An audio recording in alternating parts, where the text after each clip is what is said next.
Assalamualaikum warahmatullahi ta'ala wabarakatuh. Perkenalkan, saya Kulsum dengan NIM 8575282441. Pada praktikum IPA kali ini mengenai gerhana. Adapun tujuannya yaitu membuktikan terjadinya gerhana. Berikut alat dan bahannya: bola pingpong, bola plastik, dan senter.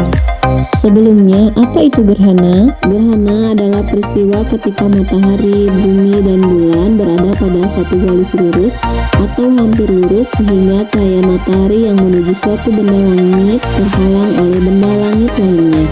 Terdapat dua jenis gerhana, yaitu satu, gerhana matahari, terjadi ketika bulan berada di antara matahari dan bumi sehingga cahaya matahari ke bumi terhalang oleh bulan. Dua, gerhana bulan, terjadi ketika bumi berada di antara matahari dan bulan sehingga cahaya matahari yang menuju bulan terhalang oleh bumi. Berikut ini adalah gambaran ketika gerhana matahari terjadi. Bulan berada di antara matahari dan bumi.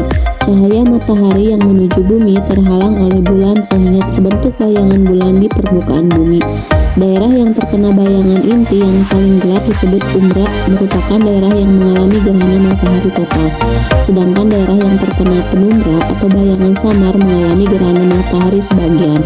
Selanjutnya, ketika bumi berada di antara matahari dan bulan, maka saat itu disebut sebagai gerhana bulan.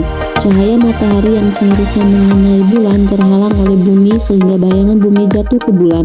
Karena bulan berada pada daerah umbra atau daerah paling gelap, maka terjadi gerhana bulan total. Namun jika bulan berada pada daerah penumbra atau hanya sebagian dari bulan masuk ke umbra, maka terjadilah gerhana bulan sebagian.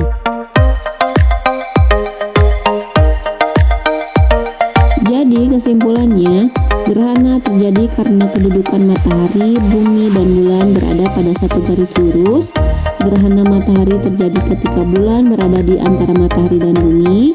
Gerhana bulan terjadi ketika bumi berada di antara matahari dan bulan. Cahaya yang terhalang oleh suatu benda akan menghasilkan bayangan yang menyebabkan terjadinya gerhana.